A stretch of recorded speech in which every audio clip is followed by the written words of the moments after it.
गोपीजन वल्लभ गिरिवरधारी।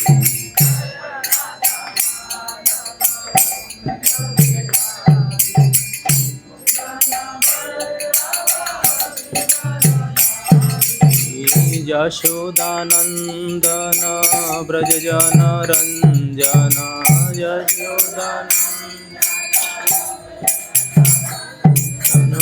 यशोदानंदन व्रजजन रंजन।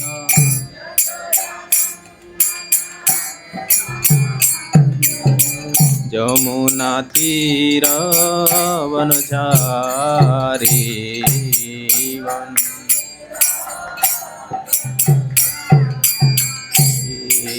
जय राधा माधव कुंज बिहारी।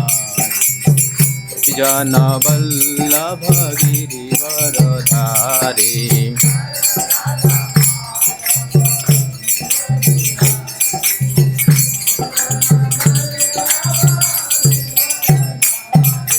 हरे कृष्णा कृष्ण कृष्ण हरे हरे, हरे राम राम राम हरे हरे।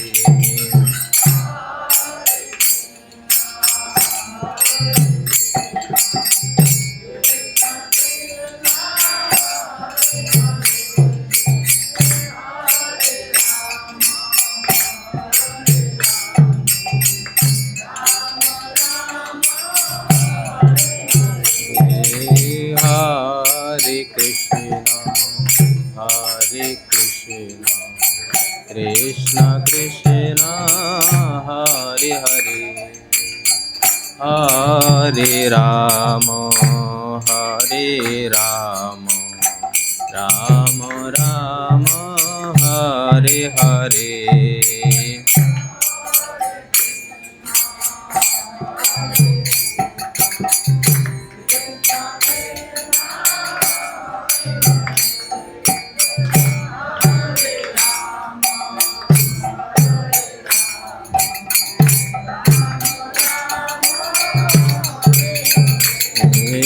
हरे कृष्णा कृष्ण कृष्ण हरे हरे, हरे राम राम राम हरे हरे।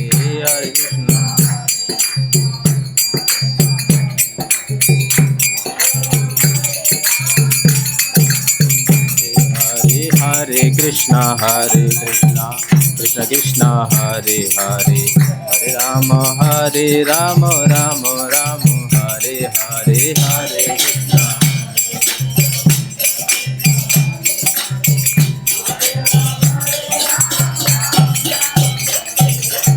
हरे कृष्णा हरे कृष्णा कृष्ण कृष्ण हरे हरे, हरे राम राम राम हरे हरे।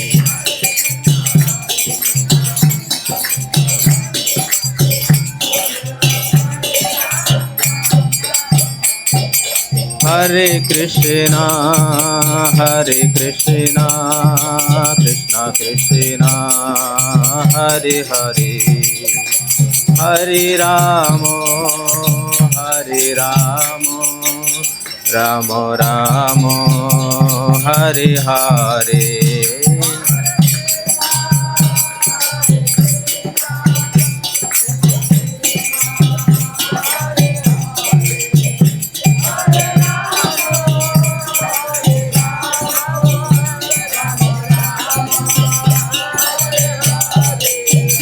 जय राधा माधव जय राधा माधव, राधा माधव जय राधा माधव।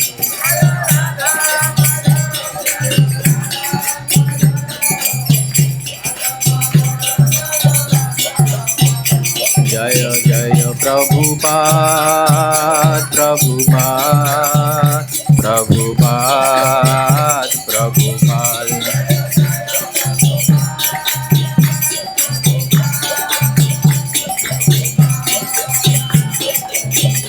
निताई गौर हरि बोल हरि बोल।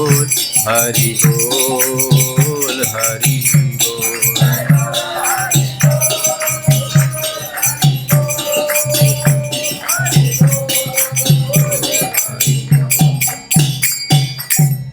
हरिनाम संकीर्तन की, समवेत गौर भक्त वृंद की, जगत गुरु शिल प्रभुपाद की, परमारत श्रीमद जयपताका स्वामी गुरु महाराज की, निताय निताय गौर प्रेमानंदे हरि हरि।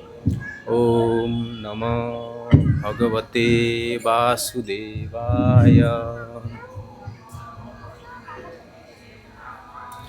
ओम नमः भगवते वासुदेवाय। ओम नमः भगवते वासुदेवाय। नारायणं नमस्कृतं नरं चैव नरोत्तमं देवीं सरस्वतीं व्यासं ततो जयमुदीरये। नष्टप्रायेषु अभद्रेषु नित्यं भागवत सेवया भगवतीरुत्तमश्लोके भक्तिर्भवति नैष्ठिकी। ॐ अज्ञानतिमिरन्धस्य ज्ञानाञ्जनशलाकया चक्षुरुन्मीलितं येन तस्मै श्रीगुरुवे नमः। श्रीचैतन्यमनोभीष्टं स्थापितं येन भूतले स्वयं रूपः कदा मह्यं ददाति सपदान्तिकम्।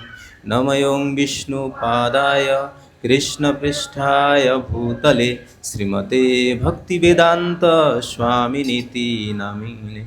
नमस्ते सारस्वती देवे गौरवाणी प्रचारिणे निर्विशेष शून्यवादी पाश्चात्यदेशतारिणे। वंशाकल्पतरुभ्यश्च कृपा सिन्धुभ्येव च पतितानं पावनेभ्यो वैष्णवेभ्यो नमो नमः। जय श्री कृष्ण चैतन्य प्रभु नित्यानंद श्री अद्वैत गदाधर श्रीवासादि गौर भक्तवृंद। हरे कृष्णा कृष्णा कृष्णा हरे हरे, हरे राम राम राम हरे हरे। नमो विष्णुपादाय कृष्णपृष्ठाय भूतले श्रीमते जयपताका स्वामिनीति नामिने। नमो आचार्य प्रदाय निताय कृपा प्रदायिने गौरकथा धामोदय नगर ग्रामोतारिणे। हरे कृष्ण।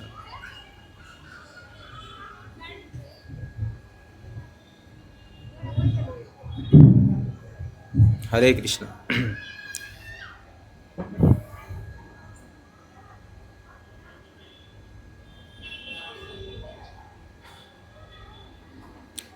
तो सर्वप्रथम प्रभु जी की श्री चरण कमले मेरा दंडवत प्रणाम।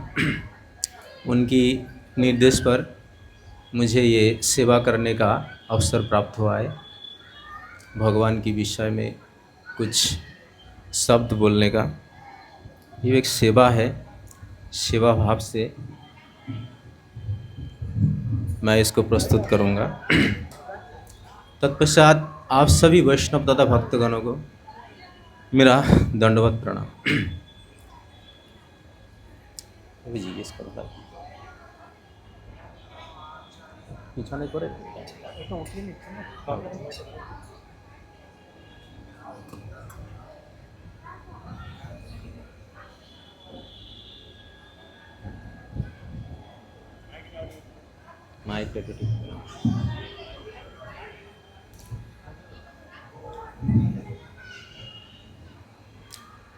जोगेन्द्राय नमस्तस्मै शुक्राय ब्रह्मरूपिणे संसार सर्पद्रष्टाय विष्णुरातमोच्चतम।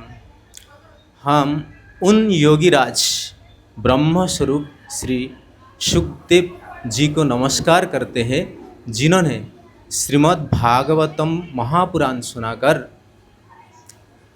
इस संसार सर्प से डसे हुए राजर्षि परीक्षित महाराज को मुक्त किया।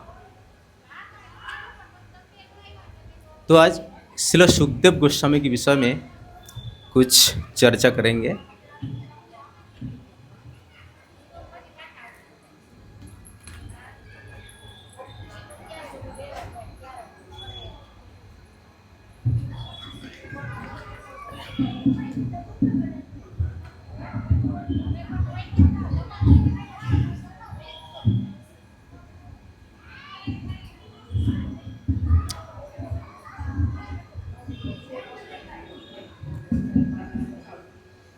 निगमकल्पतरु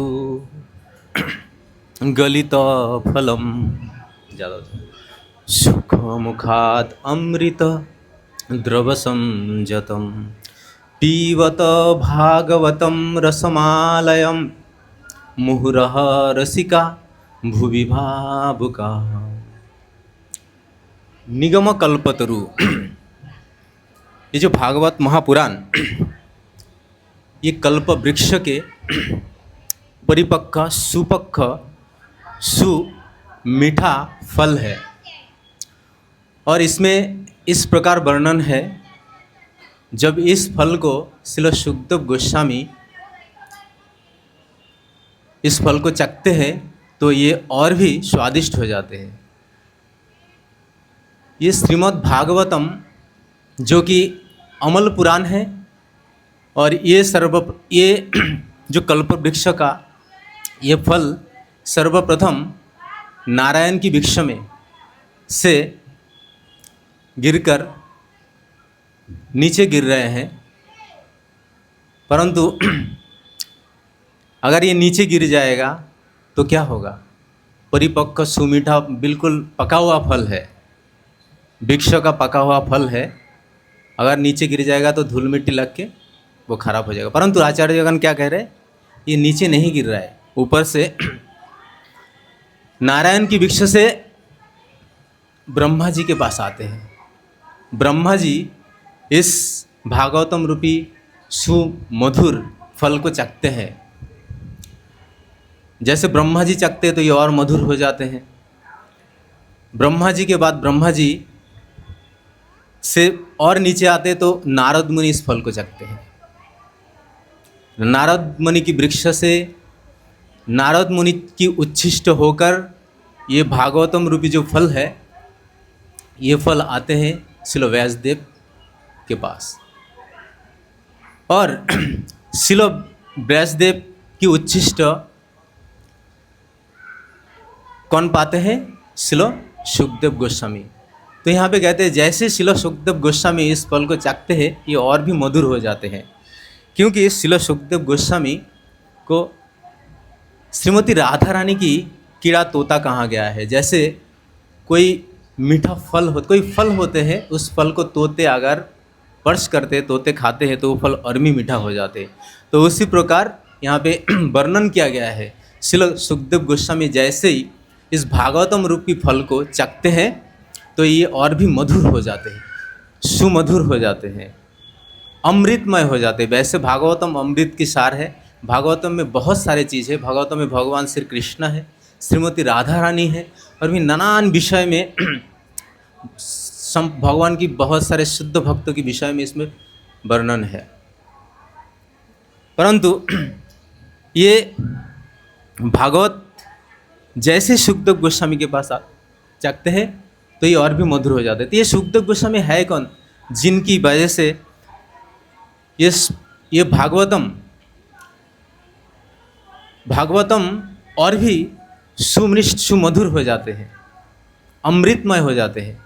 तो उनकी विषय में हम थोड़ा सा चर्चा करेंगे, जैसे श्रील सुखदेव गोस्वामी के विषय में। तो ये श्रील सुखदेव गोस्वामी जो इनकी प्राकट्य के विषय में कई सारे जानकारियाँ है। तो एक तो इस प्रकार है, श्रील व्यासदेव ये वेद शास्त्रों की प्रणयन करते हैं। संसार की कल्याण के लिए वेद को निर्माण करते हैं, परंतु निर्माण करने के बाद उनके मन में विचार आते हैं इसको कैसे इस जन समाज में बांटा जाए, दिया जाए। तो उसके लिए कोई यज्ञ पात्र चाहिए। ये जो भागवतम उन्होंने प्रस्तुत किया है, वेद की सार श्रीमद् भागवतम महापुराण, तो उन्होंने सोचा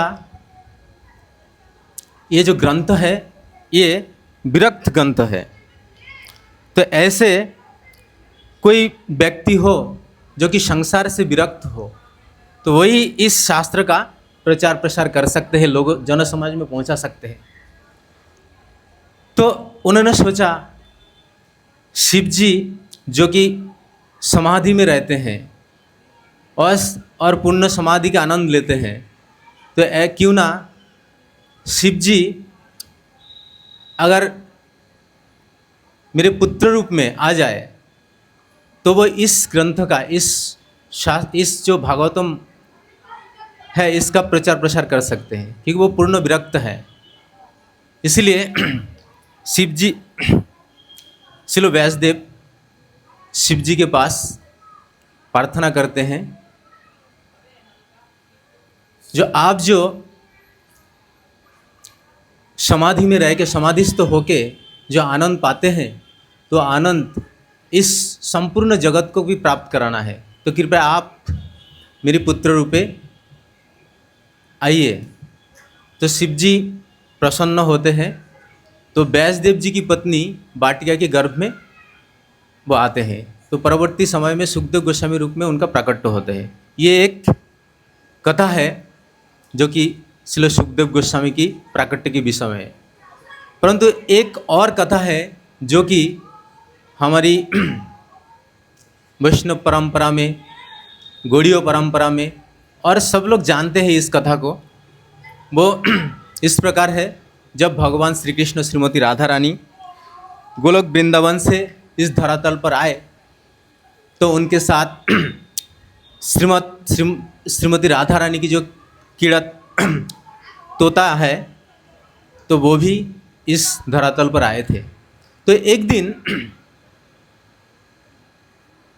शिव जी इस अमर कथा को गा रहे थे, और उस समय माता पार्वती जी इस कथा को श्रवण कर रहे थे, और बीच बीच में कथा श्रवण करते करते वो हुंकारे भर रहे थे, हामी भर रहे थे। शिव जी के साथ साथ कथा सुनते हुए इस अमर कथा को शिव जी गा रहे थे, और माता पार्वती इस साथ में उन हुंकारे भरते थे। लेकिन कुछ समय बाद क्या हुआ, माता पार्वती जी को नींद आ गए, तो वो सो गई। परंतु शिव जी कथा गा रहे थे और फिर भी कोई हुंकारे भर रहे थे, तो शिव जी को पता नहीं चला, तो उन्होंने पूरा अमर कथा को गा दिया। जब कथा समाप्त हुआ तो पार्वती जी की नींद टूटी, तो उन्होंने कहा, स्वामी जी मैं इस शब्द के बाद से और इस कथा को नहीं श्रवण किया, क्योंकि मुझे नींद आ गए थे। तो शिव जी आश्चर्यचकित हो गए, तो ये बीच में हुंकारे कौन भर रहे थे? मैंने पूरा कथा कह डाला, परंतु हुंकारे कौन? तो आपने गणों से पूछा, तो उन्होंने पेड़ की ओर इशारा करके कहा, ये पेड़ के ऊपर जो बैठे हैं तोता है, वो हुंकारे भर रहे थे। तो शिव जी को गुस्सा, बहुत क्रोध आए। क्रोधित तो होकर शिव जी त्रिशूल लेके दौड़ पड़ा उस पक्षी के ऊपर, जो कि शुक पक्षी था। तो पक्षी भागते हुए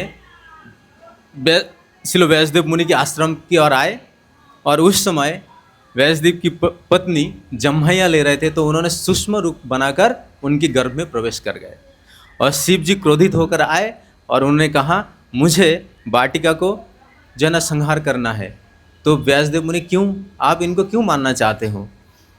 तो शिव जी कहते हैं, महादेव कहते हैं, देखिए उन्होंने मेरी अमर कथा को श्रवण कर लिया है। तो व्यास जी हंसने लगते हैं, मुस्कुराते हैं व्यास जी, और कहते हैं, आप बहुत भोले हो, आप कह रहे हो कि उन्होंने अपना अमर कथा श्रवण कर लिया। अगर अमर कथा कोई श्रवण करते तो वो अमरत्व हो जाते ना, तो उनका तो मृत्यु नहीं होता है। तो महादेव शिव जी प्रसन्न होते हुए वहाँ से लौट गए। तो ऐसे श्रील सुखदेव गोस्वामी जो है व्यासदेव मुनि की पत्नी वाटिका के गर्भ में आए और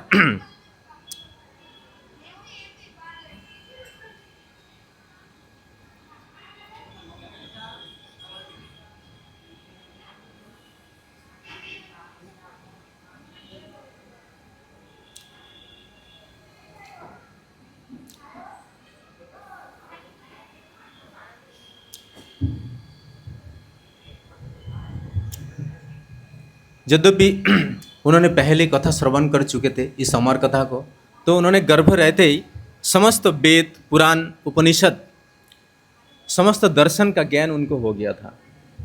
इसीलिए वो माता की उदर से बाहर आना ही नहीं चाह रहे थे। 12 वर्ष तक वो मातृगर्भ ही रहे। वो नहीं चाहते थे कि बाहर माया की जगत में आके वो माया की जंगल में फंस जाए।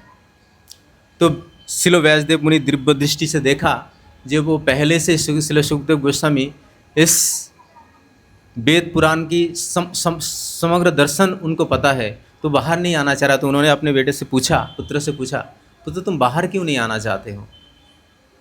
तो उन्होंने कहा, अगर कोई मुझे ऐसा गारंटी दे जो मैं बाहर में आऊँगा तो मुझे माया की प्रकट में नहीं कर पड़ना पड़ेगा, तभी मैं बाहर आऊँगा।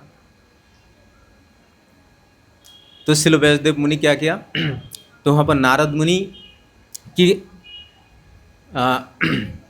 आशीर्वाद से, नारद मुनि की इच्छा से भगवान श्री कृष्ण वहाँ पर आए और उन्होंने शिलो सुखदेव गोस्वामी से कहा, तुम बाहर आओ तो तुम्हें माया की प्रकट में नहीं पड़ना पड़ेगा।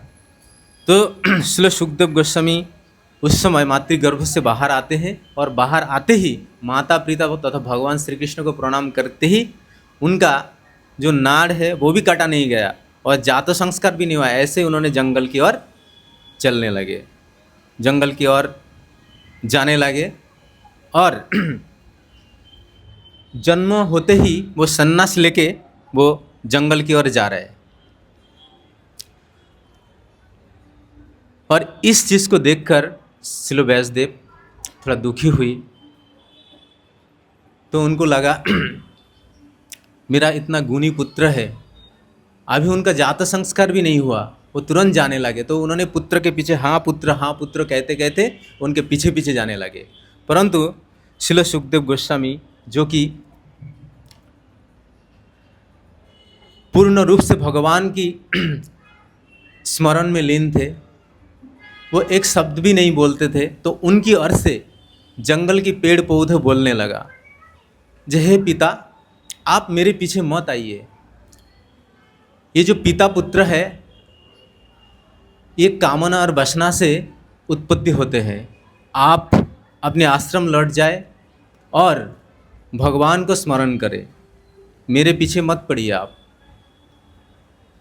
तो शिलो व्यासदेव समझ गए कि जिनकी जन्म मातृगर्भ से ही पूर्व से ही जिनके अंदर भागवत संस्कार है, तो उनको इस प्रकार मैं अपनी गृह वापस नहीं बुला सकता। तो अपनी गृह लौट आ गए। तो पर उनकी मन में विचार चल रहा है, कैसे ये भागवतम को मैंने प्रणयन किया, परंतु इसको संसार के समस्त जीवों में बांटना है, किस प्रकार इसको हम जीव में देंगे। हमेशा उनके मन में ये विचार आए और ये विचार रहता है कैसे मैं अपने पुत्र को गृह पे बुला के लेकर आऊँ। तो उनमें मन में एक विचार आया, उन्होंने सोचा जो उनके हृदय में पहले से ही भागवतम की संस्कार है, तो क्यों ना मैं कुछ श्लोकों को उनके सामने जाके प्रकट करूं, प्रस्तुत करूं, ताकि वो उस भगवान की जो रूप मधुरिमा ये समस्त श्रवण करके वो फिर मेरे पास लौट आए। तो उन्होंने क्या किया, अपने शिष्य को 2 श्लोक रटा दिया और भेज दिया उनको जंगल में, जाओ तुम लोग जहाँ पर शिलो सुखदेव गोस्वामी है वहाँ पर जाके इस श्लोकों को गाते रहो। तो उनके शिष्य जंगल में चले जाते हैं और जाके ये श्लोक गाते रहते हैं।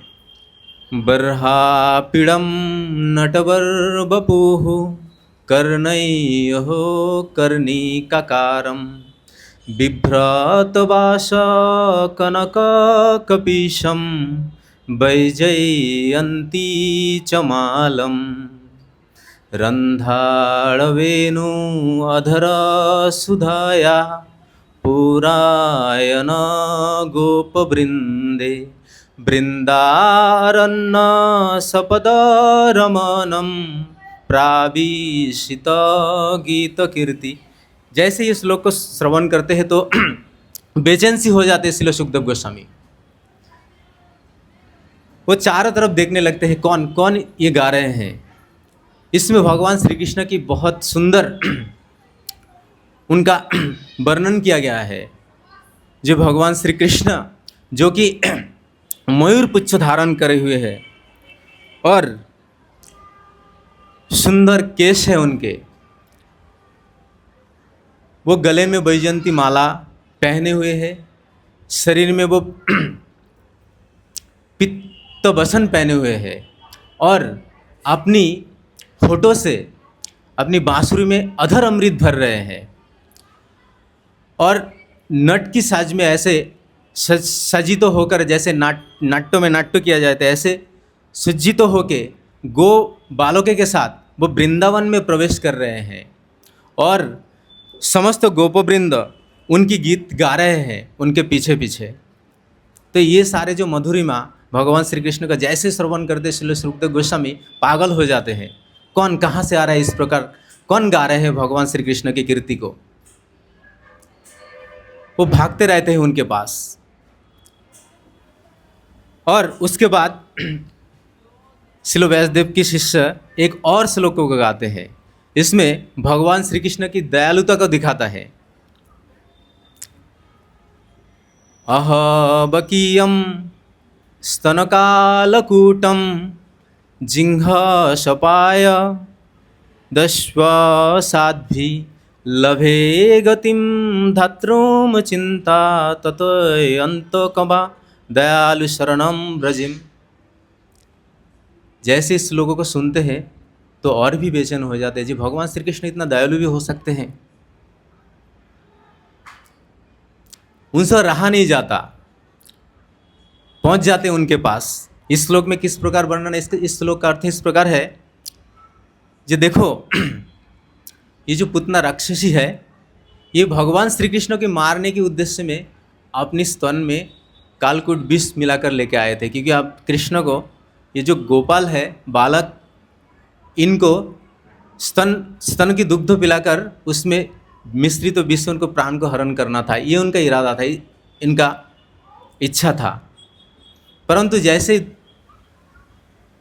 भगवान पुतना राक्षसी की दुग्ध पान करते उनके प्राण को भी हर लेते हैं। परंतु प्राण हरण करने के बाद पश्चात वो क्या करते हैं, भगवान श्री कृष्ण को धात्री माता की जगह दे देते हैं, गोलोक वृंदावन में भेज देते हैं। तो ये जो उनका जो दयापन है, दयालु है, ये सुनकर श्रील सुखदेव गोस्वामी पागल हो जाते हैं। ऐसा भी भगवान हो सकते, इतना भी दयालु हो सकते, उनको मारने के इरादे से कोई आए राक्षसी, उनको भी कृपा कर देते हैं, उनको भी भगवत धाम में जाकर धात्री माता के स्थान देते हैं। तो उनसे पूछते हैं आप ये समस्त कहाँ से सीखे हो, आप ये सारे जो गीत है, श्लोक है, आप कहाँ से सीखे हो। तो वो लोग कहते हैं हमने अपने गुरुजी से कौन है आपका गुरुजी? श्रील व्यासदेव। श्रील व्यासदेव वो तो मेरे पिताजी है। क्योंकि उनके पास तो ऐसा बहुत सारे श्लोक हैं, 18,000 श्लोक है। तो दौड़ते हुए वो अपने पिताजी, जंगल से भागते हुए आ जाते हैं अपने पिताजी के पास आश्रम में, और भागवतम, संपूर्ण भागवतम को पठन करते हैं। पूरा भागवतम फिर से पढ़ाई करते हैं वो श्रील सुखदेव गोस्वामी। तत्पश्चात उनकी पढ़ाई समाप्त होने के बाद श्रील व्यासदेव मुनि उनको जनकपुर भेज दे, जनक महाराज के पास।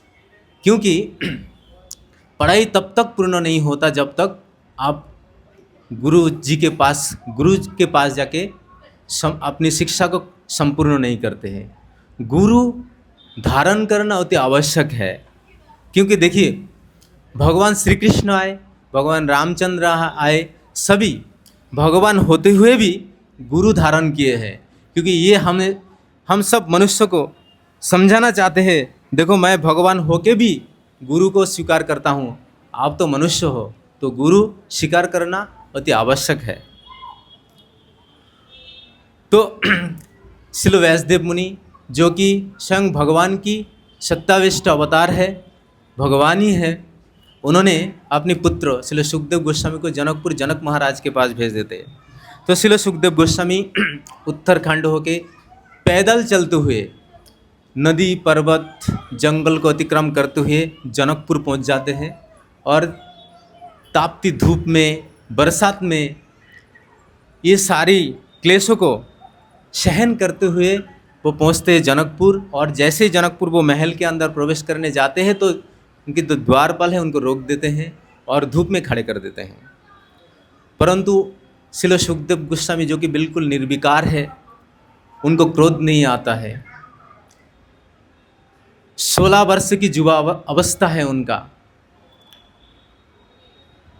तो कुछ समय पश्चात उनको महल के अंदर लिया जाता है और उनको एक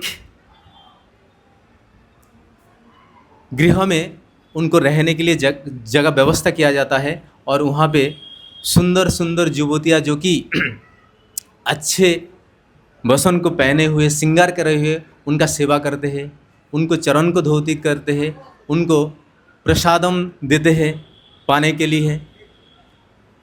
और तत्पश्चात श्रील सुखदेव गोस्वामी को एक सुंदर स्वर्णयुक्त एक उसको क्या कहते हैं, बेड में जो कि कमल जैसे बिछा हुआ बिस्तर में उनको शयन करने के लिए उनका जगह बनाते हैं। और श्रील सुखदेव गोस्वामी ये सारी चीज़ों से कोई प्रभावित नहीं होते हैं। वह अपनी भगवान श्री कृष्ण के स्मरण में निरंतर निमग्न है। एक प्रहर, प्रातः का एक प्रहर उन्होंने भगवान के कृष्ण की ध्यान करते हुए, बाद की प्रहर उन्होंने शयन लिया। उसके बाद सुबह जनक महाराज से उनकी भेंट होते हैं और उनसे एक प्रकार उनकी जो पढ़ाई है, ज्ञान है, वहाँ पे पूर्ण होते हैं। तो श्रील सुखदेव गोस्वामी जो इतना विरक्त है, उनको इतना कष्ट सहन करना पड़ा। उनकी हर्ष में, सुख में, जब बहुत सारे युवतियाँ उनके पास आए, परंतु वो प्रभावित नहीं हुई किसी भी चीज़ से। वो अपनी स्थिति में ही रहे। इसे विरक्त कहाँ जाते हैं। भगवान श्री कृष्ण भी भगवत गीता में कहते हैं जो सुख दुख में हमें समभाव रहना चाहिए। श्रील सुखदेव गोस्वामी अपने आचरण से यहाँ पे दिखा रहे जो कैसे किस प्रकार किसी भी स्थिति हमारे सामने प्रकट क्यों ना हो, हमारी स्थिति एक ही जैसा होना चाहिए। तो श्रील सुखदेव गोस्वामी की आचार और उनकी दृष्टि संपूर्ण रूप से पूरा जगत को कल्याण करने वाली है। श्रील सुखदेव गोस्वामी की जो कि भगत शिरोमणि है, भगत श्रेष्ठ है, भगत चूड़ामणि है। तो एक समय श्रील सुखदेव गोस्वामी श्रेष्ठ उस समय जो कि एक 16 वर्ष की युवावस्था है, समस्त संत महात्माओं में वो सर्वश्रेष्ठ है। क्यों? कि हम सब जानते हैं श्रीमद् भागवतम में कहानी आते हैं श्री परीक्षित महाराज की विषय में, जो जहाँ पर जब हम देखते हैं महाभारत की युद्ध समाप्त होने के पश्चात पांडव जो कि सिंहासन में युधिष्ठिर महाराज को सिंहासन प्राप्त होते हैं, जो हस्तिनापुर की वो राजा होते, वो संपूर्ण पृथ्वी को शासन करते हैं। उस समय भगवान श्री कृष्ण युद्ध के जब पांडवों को राज्य प्राप्त हुआ तो भगवान श्री कृष्ण पांडवों को छोड़कर वो द्वारिका प्रस्थान किए थे।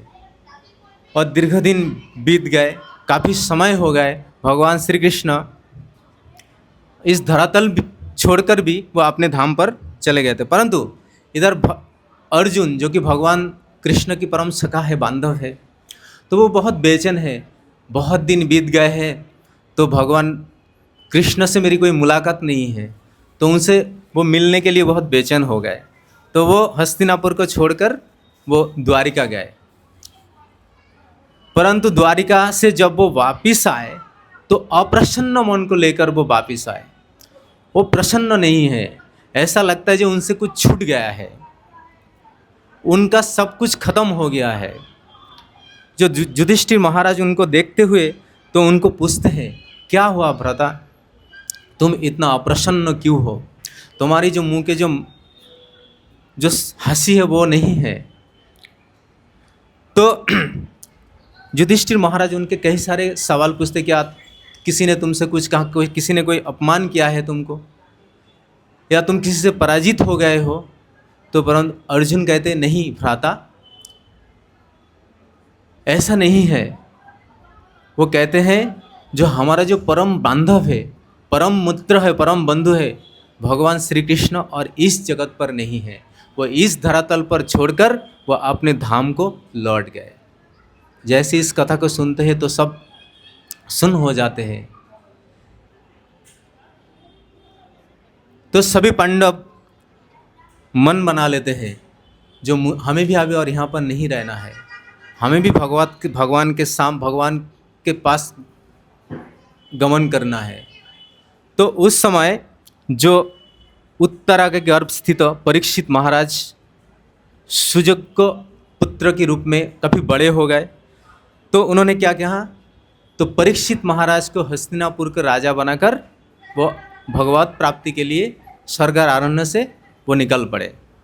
तो अभी परीक्षित महाराज हस्तिनापुर की राजा है, बल्कि वो संपूर्ण शशाकर पृथ्वी की राजा है। और परीक्षित महाराज एक समय दिग्विजय करने के लिए निकल गए। राजा लोग निकलते हैं, तो जैसे वो निकले तो उन्होंने देखा, दूर से देखा, जे एक राजा जो एक शूद्र व्यक्ति राजा की वेश धारण करके एक गाभी और एक वृक्ष के ऊपर अत्याचार कर रहे हैं, उनको मार रहे हैं। और ये दृश्य जैसे उन्होंने देखा तो उनको बहुत क्रोध आया। वो इतना क्रोधित हो गए क्योंकि गाभी कर अत्याचार करने का मतलब धर्म के ऊपर कुठाराघात करने के जैसा है।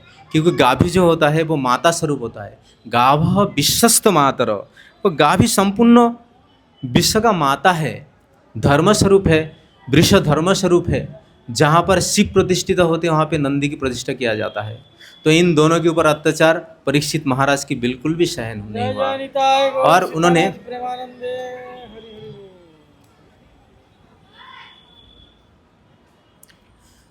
तो उन्होंने क्या किया, तो उनको स्मरण आया, जब मैं मातृगर्भ में था तो भगवान स्वयं श्री कृष्ण मुझे रक्षा किए थे। जैसे ये स्मरण उन्होंने किया तो उनको और ज़्यादा द्विगुण शक्ति उनके अंदर प्रभावित हुए। तो उन्होंने अपनी तलवारी निकाल लिया कि इन राजा को मार ही डालेंगे। जैसे उनके ऊपर तलवारी उठाया तो वो शूद्र वेशधारी राजा उनके चरण पर गिर गए और उनके आश्रित हो गए। और जो आश्रित होते हैं उनको मारा नहीं जाता। तो इस प्रकार उनको परीक्षित महाराज ने मारा नहीं, पर उनको बोला आप जो है ना मेरी साम्राज्य से बाहर निकल जाओ। परंतु उस समय साम्राज्य से बाहर क्या, पूरा संपूर्ण शशाकर पृथ्वी परीक्षित महाराज का, तो अभी बाहर भी जाएंगे तो वो कहाँ जाएंगे। तो परीक्षित महाराज से कहते हैं, आपने मुझे जीवन दान तो दे दिया, कम से कम मुझे रहने के लिए कम से कम जगह तो दीजिए। तो परीक्षित महाराज उनको जगह देते हैं, ऐसे देते हैं जहाँ पर उनसे कहते हैं जहाँ पर स्त्री वर्गों पर कोई भी अत्याचार नहीं होता है वहाँ पर तुम जाके रहना। जहाँ पर धृतो कीड़ा मतलब जुआ पास ताशा ये सब खेला नहीं जाता है वहाँ पर तुम जाके रहना। जहाँ पर मद्यपान नहीं होता है अर्थात नशा नहीं करते हैं वहाँ पर जाके तुम रहना। और जहाँ पर मांसाहार नहीं होते हैं, मतलब पशु हिंसा नहीं होते हैं, हिंसा नहीं होते, वहाँ पर जाकर तुम रहना। तो ये राजा संपूर्ण साम्राज्य को भ्रमण कर लिया, कहीं पर जाके भी ये सारी चीज़ उनको दिखाई नहीं दिया, क्योंकि परीक्षित महाराज धर्मात्मा थे। और जब धर्मात्मा राजा होते हैं, वो राज्य को परिचालना करते हैं, तो वहाँ का प्रजा भी सब धर्मों को पालन करते हैं। तो उन्होंने कहा आपकी राज्य में कोई मतलब कोई भी नशा नहीं करता है, आपकी राज्य में स्त्री वर्गों के ऊपर कोई अवमानना नहीं होता है, वहाँ पे स्त्री वर्गों को पूजा किया जाता है, कोई नशा नहीं करता, कोई मांसाहार नहीं करता है, कोई जुआ पासा नहीं खेलता है, तो मैं जाऊँ तो कहाँ पे जाऊँ। तो उसके बाद उनको एक और स्थान दिया गया जो कहा जाता है, जो अन्याय की रास्ते में जो कमाया हुआ धन है वहाँ पर तुम रहना। सोने की स्थान का सोना, सुवर्ण मतलब सोना उनको दिया गया है। तब जाके वो राजा वहाँ पर जाके उनको स्थान प्राप्त हुआ। तो एक कथा के अनुसार ऐसा आते हैं, जिस कथा में ऐसा दिखाई देता होगा, जो एक समय परीक्षित महाराज अपने राजकोष को भ्रमण करते हुए एक देखा, एक स्वर्ण मुकुट है जो कि भीमसेन जब मगध अधप राजा जरासंध से युद्ध हुआ था तो उनको पराजित करके, तो उनकी जो स्वर्ण मुकुट है वो लेके आए थे, वो दिखाने के लिए, वो पहनने के लिए नहीं है, जो कि हम क्षत्रिय है, जो क्षत्रियोचित जो गौरव है इसको दर्शाने के लिए। तो परीक्षित महाराज अपने राजकोष को भ्रमण करते हुए तो उन्होंने देखा, तो उन्होंने पहना, परंतु उनके पहनते हुए कभी कई जगह में भागो कुछ लोग ऐसा वर्णन करते, तो पहनने के बाद उनके मन में इस प्रकार विचार आया, जो मुझे अभी मृगया करने जाना है। परंतु शिल प्रभुपाद कहते हैं, और परीक्षित महाराज जो कि उनको कभी कली का प्रवेश उनके अंदर नहीं हो सकता, क्योंकि वो पुण्यात्मा है। तो कहने के अनुसार एक समय वो रथ में चढ़कर वो मृगया करने के लिए निकल गए, और जैसे मृगा के ऊपर उन्होंने पीछा किया तो उनको क्योंकि उनका अभ्यास नहीं था, तो उनके पीछे धावित होते होते वो बहुत क्लांत हो गए थे, परिश्रांत हो गए थे, उनको बहुत प्यासा लगे पानी पीने के लिए। तो एक आश्रम में प्रवेश किया जो कि शमीक मुनि की आश्रम है। वहाँ पर जाके शमीक मुनि जो कि ध्यानस्थ थे, तो उनसे उन्होंने जल मांगा, जो मैं बहुत प्यार तो हूँ, मुझे जल दीजिए। परंतु वो ध्यान में मग्न होते हुए तो उनकी समझ में नहीं आया। तो इस चीज़ को परीक्षित महाराज को थोड़ा क्रोधित, इस चीज़ को देखते उनको थोड़ा क्रोध आया। तो उन्होंने क्या कहा, निकलते हुए अपनी धनुष से ऊपर एक मृत सर्प उनके गले में लगा के वो चले, गले में चढ़ा के दे गए। तो इस दृश्य को कुछ उनकी जो पुत्र है सिंह, उनकी कुछ मतलब मित्र ने देखा, और जैसे देखा तो उन्होंने वो शमीक ऋषि के जो पुत्र है उनको जाके कहा, जे ऐसे ऐसे व्यक्ति है जो आके तुम्हारे पिता के ऊपर मृत सर्प दे गया, और तुम्हारे पिताजी ने कुछ कर भी नहीं पाया। जैसे ये कथा श्रवण करते तो उस सिंह को बहुत क्रोध आते हैं, और क्रोध आते ही वो क्या करते हैं, वो नदी की जल हाथ में लेकर अभिशाप वाणी प्रदान करते हैं कि एक सप्ताह के अंदर जिन्होंने मेरे पिता की गले में मृत सर्प दिया है, उनको एक सप्ताह के अंदर सर्पदंशन में उनका मृत्यु होगा। जैसे ऐसा अभिशाप वाणी प्रदान करते तो भूकंप आ जाते हैं, शौमिक ऋषि का ध्यान भी भंग हो जाते हैं। तो शौमिक ऋषि जान पाते हैं जो सिंह ने परीक्षित महाराज को अभिशाप दिया है। परीक्षित महाराज जो कितना बड़ा धर्मात्मा, ये सिंह को पता नहीं है। और शौमिक ऋषि अपने शिष्य को बुलाते हैं और उनसे कहते हैं, जाओ परीक्षित महाराज को इस विषय में जानकारी दे के आओ। तो उनको एक सप्ताह के अंदर उनका मृत्यु होने वाला है। तक्षक जो कि सर्पों की राजा तक्षक है, वो उनसे उनका मृत्यु होगा। तब और इधर परीक्षित महाराज घर अपनी महल में लौट के आए और उनको बहुत पछतावा हो रहा है। और वो कह रहे, ये मैंने क्या कर दिया, जो संपूर्ण जीवन साधु महात्मा का इतना आदर सम्मान करते हैं, आज ऐसा आचरण मुझसे कैसे हो गया। हे भगवान, मुझे इसका शास्ति दो। वो खुद मांगने लगा, वो बेचैन सी हो गए परीक्षित महाराज, ऐसा कैसे हो सकता है मुझसे। तो उस समय गौरदेश आते हैं, शमीक ऋषि की जो शिष्य है, और उनसे आकर उनकी इस अभिशाप के बारे में उनको बताया जाता है। परीक्षित महाराज स्थिर रहते हैं, कुछ नहीं कहते हैं, और वो स्थिर कर लेते हैं, अभी समय आ गया है, मेरे पास केवल मात्र 7 दिन समय है। और वो अपने राज्य को छोड़ के, अपनी राज्य को अपने पुत्रों के सौंप के और सबसे विदाई लेकर, हाथ जोड़ करके सबसे विदाई लेकर गदगद कंठ में कहते हुए वो गंगा की तट पर चले आते हैं। और गंगा की तट पर आकर वो बैठ जाते हैं, आसन जमा कर वो बैठते हैं, जिसको क्या कहते हैं, आमृत्यु तक, उसको क्या जो भी हो। और वहाँ पर सभी ऋषि मुनियों के आगमन हो जाते हैं, अनेक हजारों ऋषि मुनि वहाँ पर उपस्थित हो जाते हैं, मुनि ऋषियाँ। परीक्षित महाराज विचार करते हैं, जब मैं राजा था बहुत बार ऋषि मुनि को बुलाया, परंतु सब आते नहीं थे, परंतु आज मेरे पास कुछ नहीं है, मैं निस्सह हूँ, जीर्ण वस्त्र पहनकर मैं यहाँ पर आ गया हूँ। परंतु देखिए, ये समस्त ऋषि मुनि आज मेरे सामने उपस्थित है। तो विचार करते हैं, ये सिंगी है, मुझे अभिशाप दिया है या मुझे कृपा आशीर्वाद दिया है। तो परीक्षित महाराज समस्त ऋषि मुनियों का अपने अश्रुसिक्त गंगा जल से सभी ऋषि मुनि का चरण को धो देते हैं और कहते हैं, देखिए आप सब जान गए हैं, मेरे पास केवल मात्र 7 दिन का समय है, और मुझे इस 7 दिन में कैसे मैं भगवान को प्राप्त करूं, ये मुझे आप लोग बताएं। और इस शब्द को सुनकर समस्त ऋषि मुनि में एक कोलाहल जैसा मच जाते हैं।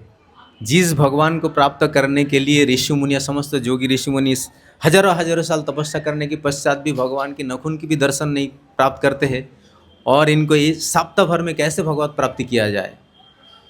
अलग अलग नाना समस्त अपनी मतों के बारे में बताए, परंतु परीक्षित महाराज की जो उलझन है, वहाँ कर उस जगह के उठा के सही दिशा कोई नहीं दे पा रहे थे। परंतु वहाँ पर उपस्थित थे श्रील सुखदेव गोस्वामी। वहाँ पे श्रील सुखदेव गोस्वामी की आगमन होते हैं।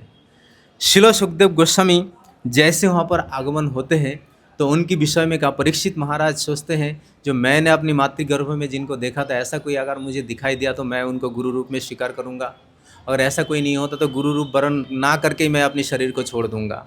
परंतु जैसे सुखदेव गोस्वामी को देखते हैं, घुंघरालू उनका केस, बिल्कुल श्याम वर्ण, और बहुत लंबे लंबे उनकी आंखें हैं, और लंबे लंबे हाथ है, बिल्कुल भगवान श्री कृष्ण की तरह है। क्योंकि श्रील सुखदेव गोस्वामी जो कि हमेशा भगवान श्री कृष्ण में मग्न रहते हुए, उनका जो स्थिति बिल्कुल कृष्ण जैसा हो गए, उनकी शरीर का वर्ण भी कृष्ण की जैसा हो गए। ऐसा उनका वर्ण, जैसे वो हिमालय की पर्वत से नीचे आ रहे थे, तो उस समय बहुत सारे बालक उनको देखते हैं। उलंग साधु, उलंग महात्मा है, 16 वर्षीय की युवा है, और गंगा के तट पर जैसे वो विचरण करते हैं, वो जो समस्त माताएं स्नान करते थे, उनकी तरफ वो दृष्टि उठाकर भी नहीं देखते थे। तो माताएं ऐसे स्नान कर लेते थे, निर्वस्त्र होकर भी स्नान करते थे। उनकी ऐसा कोई भेदभाव नहीं होता था, कौन स्त्री है कौन पुरुष है। श्रील सुखदेव गोस्वामी इस प्रकार विरक्त आत्मा है। तो एक समय ऐसा एक कथा आता है, जब श्रील सुखदेव गोस्वामी जा रहे थे अपने गृह को छोड़कर जंगल का, तो व्यासदेव भी उनके पीछे पीछे जा रहे थे। तो रास्ते में एक नदी आ रहे थे, वहाँ पर सभी माताएं स्नान कर रहे थे। श्रील सुखदेव गोस्वामी को देखकर उनकी कोई लज्जा नहीं आए, परंतु जैसे ही व्यासदेव जी को देखा, उन्होंने अपने कपड़े को परिधान कर लिया। तो शिलो व्यासदेव उनसे पूछा, मेरी पुत्र जो कि 16 वर्ष की है आयु में, उनको देखकर आप, जुबा है बिल्कुल, उनको देखकर आपको लज्जा नहीं आया, परंतु मुझे देखकर मैं तो वृद्ध हो गया हूँ। तब उन्होंने कहा, आपका जो पुत्र है उनका दृष्टि में अभी कोई स्त्री पुरुष का भेद नहीं है, परंतु आपके अंदर अभी स्त्री पुरुष का भेदभाव है, इसीलिए आपको देखकर हमें लज्जा आए हैं। तो ऐसे श्रील सुखदेव गोस्वामी जैसे ही परीक्षित की महाराज की इस सभा में उपस्थित होते हैं, तो परीक्षित महाराज क्या करते हैं, उनको प्रणाम करते हैं, दंडवत प्रणाम करते हैं और उनको गंगा जल, अश्रु मिश्रित तो गंगा जल से उनके चरण को धोतित करते हैं और उनके एक अम्लिन पद्म फूल की मालिका उनके गले में पहनाते हैं और उनके एक उच्चासन देते हैं और उच्चासन देकर वो खुद उनकी चरण तल में बैठ जाते हैं, पादपृष्ठ में बैठ जाते हैं और पूछते हैं, श्रील परीक्षित महाराज जो कि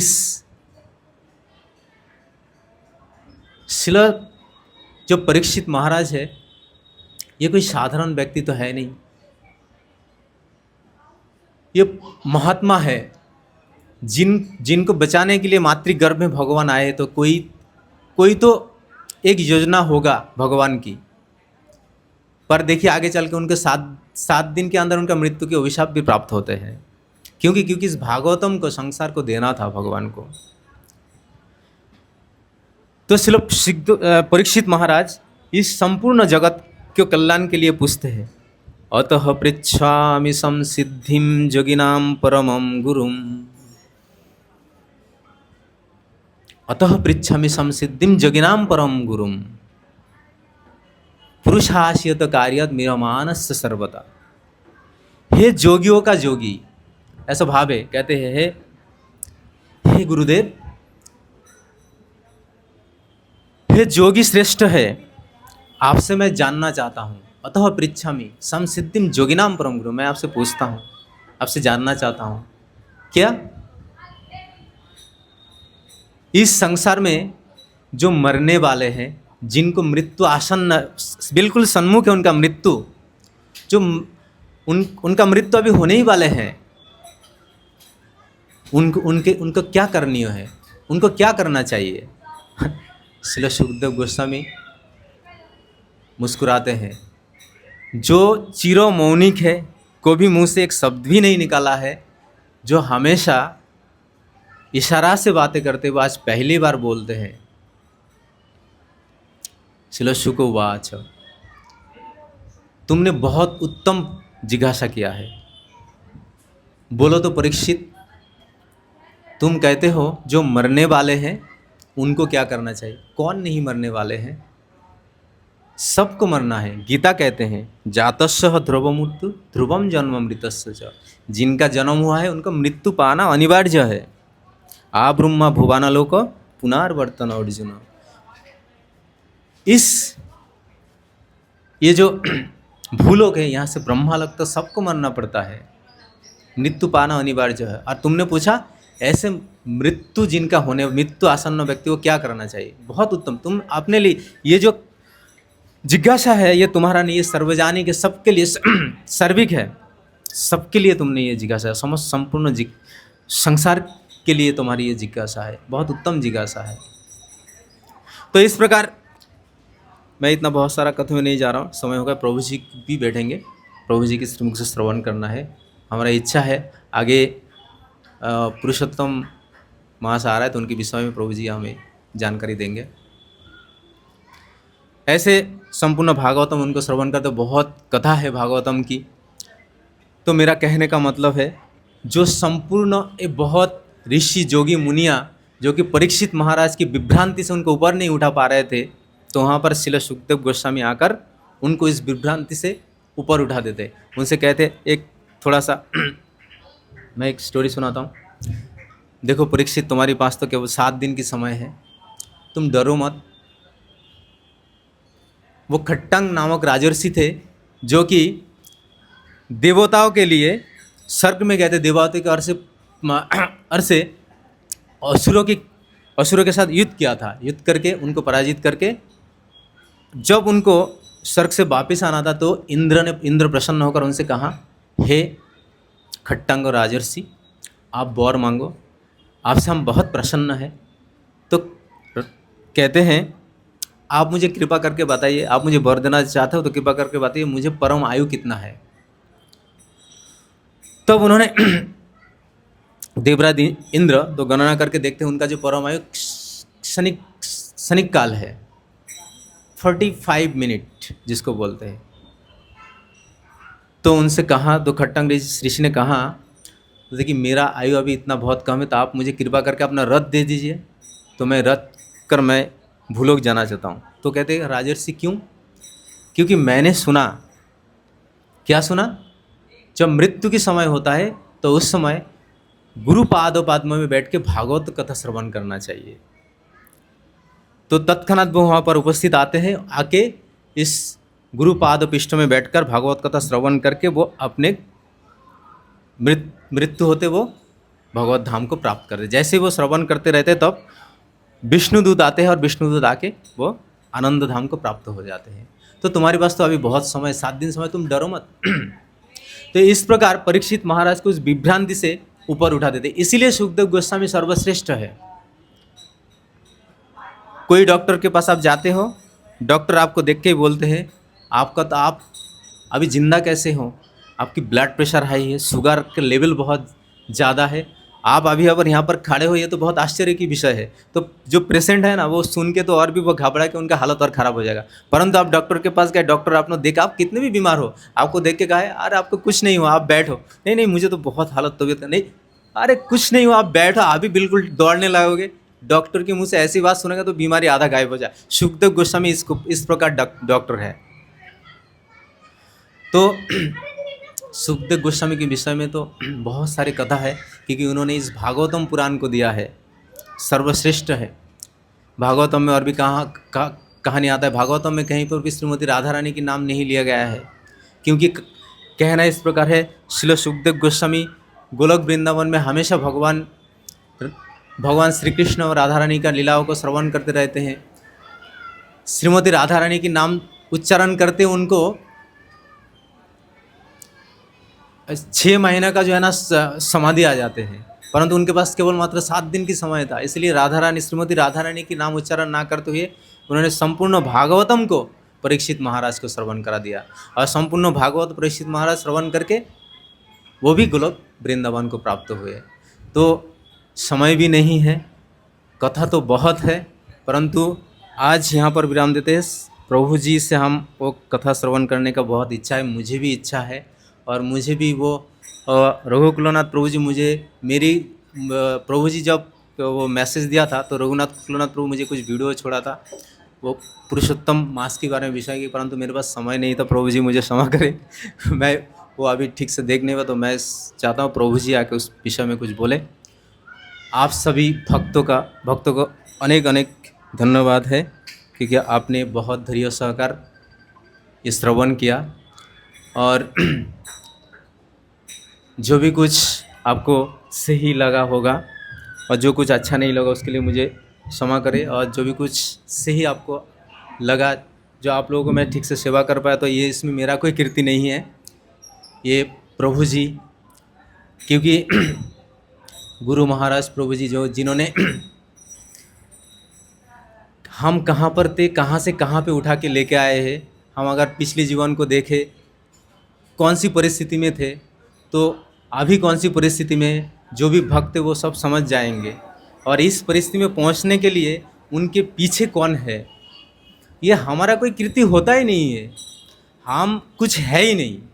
ये वैष्णवी की कृति होती है, गुरु की शिक्षा गुरु की होती है, जो हमारे हाथ पकड़कर हम भक्ति के गिर जाते हैं, वो हाथ पकड़ फिर से ऊपर उठाते हैं। जब में बैठते नहीं, उठा के बैठाते हैं, ग्रंथों पढ़ते नहीं, उठा के पढ़ाते हैं। तो ये सब हमारे पास, हम कुछ है नहीं है। उनकी अगर हाथ को हम पकड़ के रखेंगे, उनकी चरण को पकड़ के, हाथ तो नहीं सॉरी, चरण पकड़ के रहेंगे, तो हम भी ऐसा परीक्षित महाराज की तरह, हम भी भक्तों की तरह ज़रूर एक दिन गोलोक वृंदावन प्रवेश कर पाएंगे। तो मेरा कोई कीर्ति है नहीं है, ये प्रभु जी की है, आप सब वैष्णव की है, शिल प्रभुपाद की है, तो उन्हीं की कीर्ति है। तो यहाँ पर विराम देते हैं। नमो विष्णुपादाय कृष्णपृष्ठाय भूतले श्रीमते भक्ति वेदांत स्वामिनिधिने नमस्ते सरस्वती देवे गौरवाणी प्रचारिणे निर्विशेष शून्यवादी पाश्चात्य देशतारिणे। शिल प्रभुपाद की, अनंत कोटि वैष्णव वृंद की, समवेत गौर भक्त वृंद की, निताय गौर प्रेमानंदे हरि हरि बोल। पंचाकल्पतरुभ्यश्च कृपा सिंधुभ्यैव च पतितानां पावनेभ्यो वैष्णवेभ्यो नमो नमः।